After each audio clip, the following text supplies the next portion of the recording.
NAB 2026 has just wrapped up in Vegas, and there have been quite a few interesting bits of news and announcements to come out of the show. So in this video, we're going to try and cover everything and give you our perspective on it. This is probably going to be a long video, so grab a drink, get comfy, and let's get into it. Canon has announced a few new products and some new firmware. This includes the CN30 Cine Servo Zoom lens, their modern-day successor to the legendary CN20. This lens has clearly been designed for wildlife, sports, and live events. It offers a 30x zoom ratio ranging from 40 to 1200mm with native Super 35 coverage, and an inbuilt 1.5x extender that enables full frame coverage while also increasing the telephoto range to 1800mm, which is a good chunk more than the CN20's 50 to 1000mm range.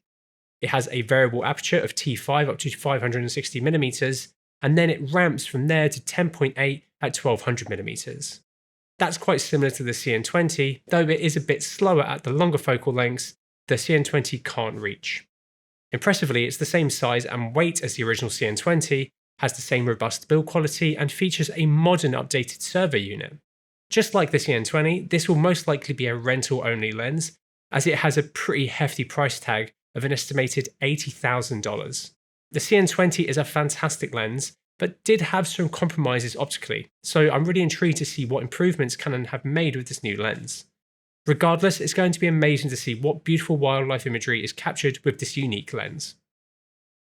Canon also announced the new RC IP300 PTZ controller, which is aimed at corporate education and small studio installations wanting a compact, affordable but powerful PTZ controller solution. It is much smaller than Canon's other control panels, but still has a range of physical controls and can actually control up to 200 cameras somehow. It's available to pre-order now for £2,279, including VAT. Next, Canon announced the MS510, an ultra-low light camera using a new 1-inch S-Pad or single photon avalanche diode sensor, which only requires 0.0006 lux of light to capture an image. It's great to see Canon pushing this technology into their cameras. Hopefully we see the technology slowly trickle down into some more lower end options as well, as this camera will be priced roughly at $22,000. Canon have made some incredibly sensitive cameras previously, which have become standards in wildlife and security. It may get used for cinematography, but I'm sure it will be a very niche shot or production. Canon also announced a bunch of new firmware for a range of their Cinema EOS cameras. This includes live production improvements and a new USB control protocol to enable remote start-stop, exposure parameter controls, and focusing. And a new level feature, which I've wanted to see in the Cinema EOS menu system for ages. All of these new firmwares should come out towards the summer. Nikon haven't released anything specific at NAB, but they did tease a new series of Nikon Z Cinema lenses. This is only a very brief teaser, but we can see a few details in the video. We can see that they look like hybrid primes as they feature both gears for traditional cine focus control and an AF/MF switch. There's also another shot where we can see the focus rack through 9 different lenses, which would be a really good number for them to announce at once. They look really promising, and I think this combination of manual focus tailored for controlled cine-style workflows, combined with modern autofocus performance, will be great for hybrid users. Nikon has some excellent lenses available, so I'm really excited for these. Just before NAB, they also announced that they are selling Mark Roberts Motion Control after 10 years of ownership to investment firm Blandford Capital. Nikon have also been speaking about a new firmware planned for the ZR at NAB that will bring improvements to the compressed formats and potentially the ability to record in RED Log3G10 in the compressed formats as well. Thypoch announced the 24-50mm f2.8 Voyager, their first autofocus lens designed for Sony E-mount cameras. DZO also had a few new things on display, including their new 1.5x full-frame anamorphic lenses, the Arcana. If you want to learn more about them, check out the video we released all about them earlier this month. They also teased their upcoming ARRI zooms, which I'm really excited for. This consists of 2 zooms currently, a 25-75mm and 65-180mm, both of which are consistent t2.6 zooms. These actually look pretty well sized given they cover full frame, their ranges, and consistent 2.6 aperture. I'm really excited to learn more about these when I can. If you want to order any cine, video, or photo equipment, please head over to our website. We sell and ship globally, so if you're looking to buy anything, please use the links in the description, as it really helps us keep doing these videos. And if you haven't subscribed already, please consider doing so. As always, Blackmagic announced a lot of new products prior to the show, but it wasn't actually what I expected. First off are the new 100G versions of the Ursa Cine 12K LF and Ursa Cine Immersive, which implement new 100G Ethernet ports and a dedicated live production mode built around SMPTE 2110. This is to accompany a whole new 100G ecosystem of products to offer a pretty unique pipeline for live broadcasts. It can output some very impressive slow motion, which could be great for live sports and events. With this, they also released a bunch of accessories for the Ursa Cine platform to make it better for broadcast applications like a B4 mount, studio viewfinder, and live encoder. They also announced 100G variants of their media dock for the Ursa Cine Mags, but still haven't released a single channel reader for them, which I still find pretty baffling. Next, they introduced Fairlight Live, a new free software for audio mixing as well as a range of audio panels, the 10, 20, and 40 for physical control. These are also built around 2110 and feature a range of different audio tools for live audio mixing. They also announced two new Atom 4ME Constellation IP switches. These again are designed for 2110 broadcast workflows and look like pretty serious units. They released a bunch of products around this new workflow. Here's a list of everything. If you want to learn more about the nitty-gritty details, check out the full Blackmagic livestream. Lastly though, they released Resolve 21 Beta, which is available to download now. It has a range of new features, including a new photo editing page. This is to try and rival programs like Adobe Lightroom, as it allows you to import raw photos and adjust their raw parameters within Resolve. I have tried this, and honestly I think it needs a little bit more work for it to really compete with Lightroom. The raw panel isn't great, and getting your images into Resolve's color panel still feels a bit cumbersome.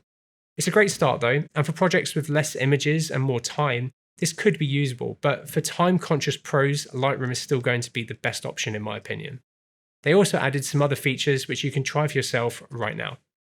DJI have announced the hugely anticipated Osmo Pocket 4. This update to their incredibly popular Pocket series of cameras is powered by a new 1-inch CMOS sensor that is rated to capture up to 14 stops of dynamic range in 10-bit D-Log, which will be great for flexibility in post. The Pocket 3 could only capture D-Log M, so this full D-Log profile will be much nicer to work with when color grading and trying to match it with other cameras.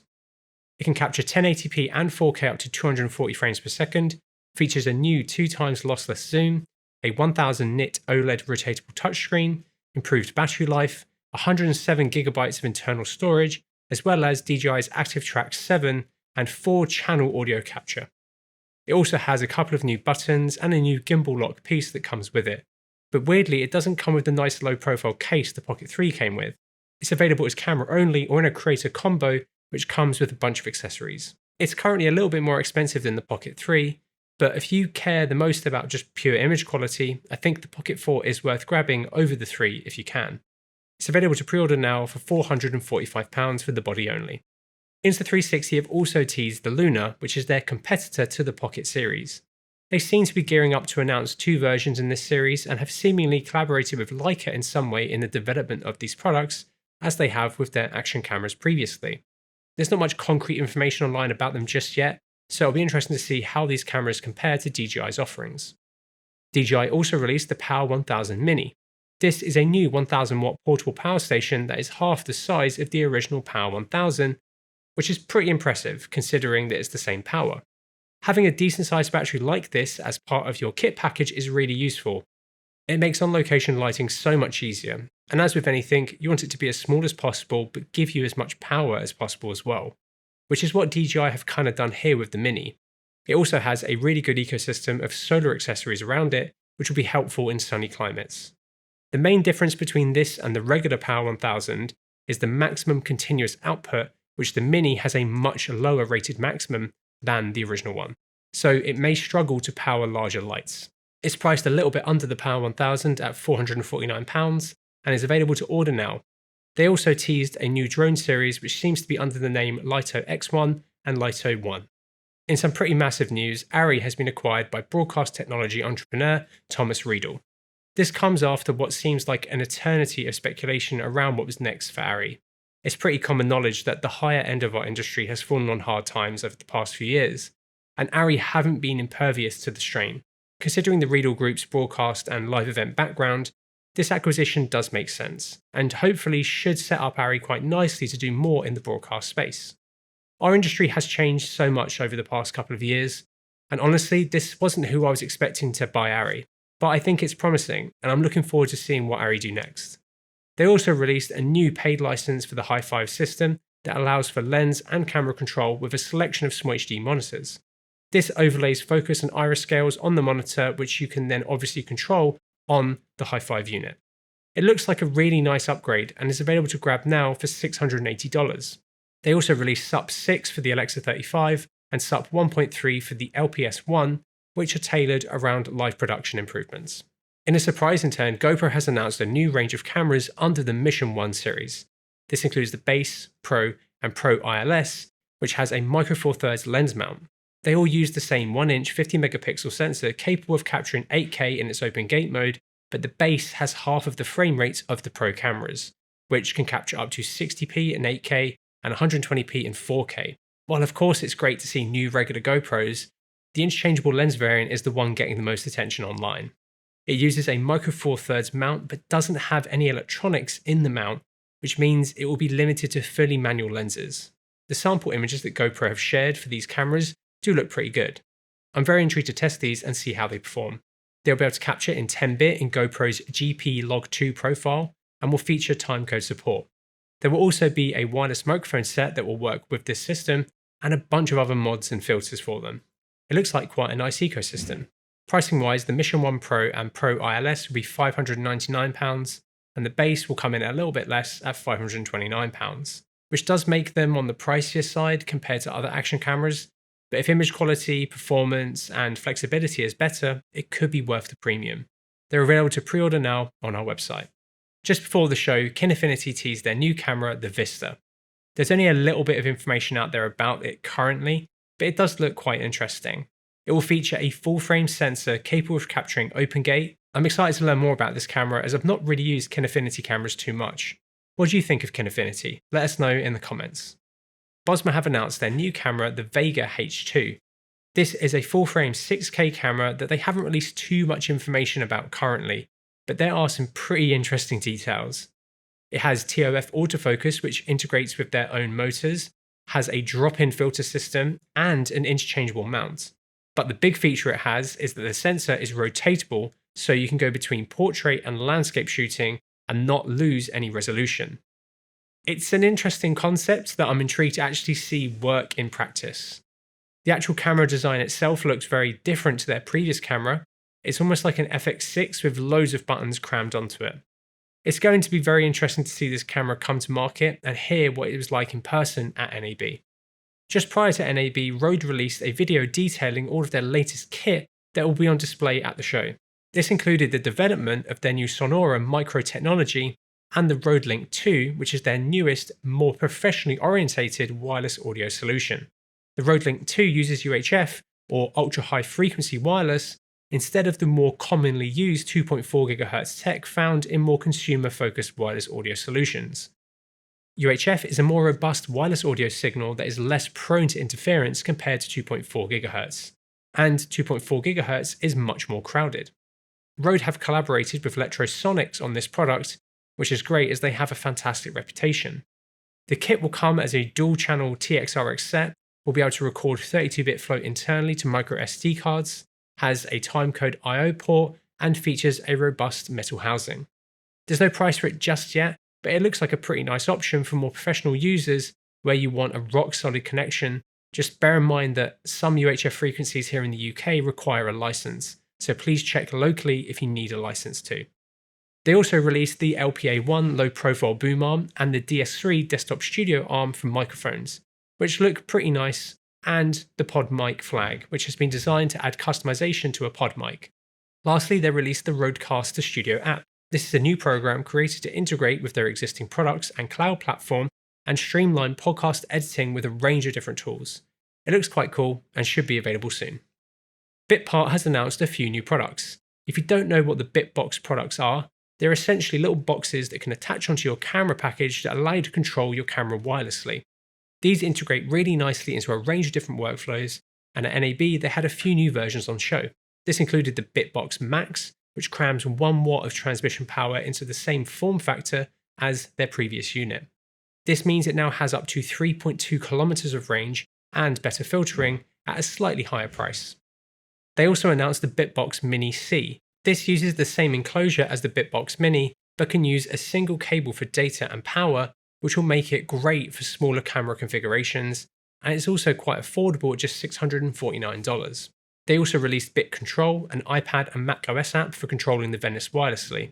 This looks really nice, but does require licensing for use. Fujifilm have announced firmware version 1.06 for their Eterna 55. This includes more improvements on the external monitoring latency, which they initially refined in 1.04. This new firmware focused on 3 setting conditions, including 4x3, which I think was the big one they were missing. This is great to see, as for certain productions, high latency out is a real challenge. The rest of the firmware is other bug fixes, including refinements to F-Log2C. It's available to download now on Fujifilm's support page. They also released firmware 2.5 for the GFX100 II, but this is mainly around updating support for the 32 to 90mm zoom they released with the Eterna, and that is also available to download now. ZCAM has announced the E2N Mark II. This is their tiny 4/3 inch CMOS sensor, which has a locking MFT lens mount. It can capture 4K up to 60 and 1080p up to 240 frames per second. It has a mini XLR input for audio and features PoE Plus and tally control via NDI. It also supports NDI HX3 10-bit color depth and 12-axis color correction, which improves on the 8-bit limitations of the E2M. The original E2M was a really nice little camera for webcam and broadcast use, and this looks like a nice update. They also announced that the E2 Mark II series now supports NDI HX3 10-bit color depth and 12-axis color correction. We don't have pricing for the E2N Mark II just yet, but drop demo at cvp.com and email if you want to learn more. In a surprise move, Kodak have released a new motion picture film stock 200D color negative film, which will be available in 16mm, 35mm, and 65mm formats.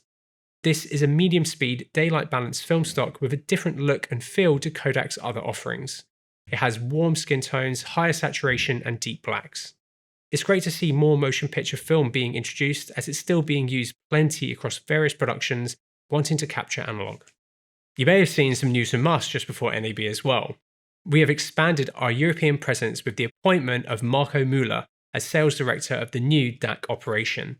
So if you're in Europe, don't forget we can help support you, whether that's online via the website or offline via account managers.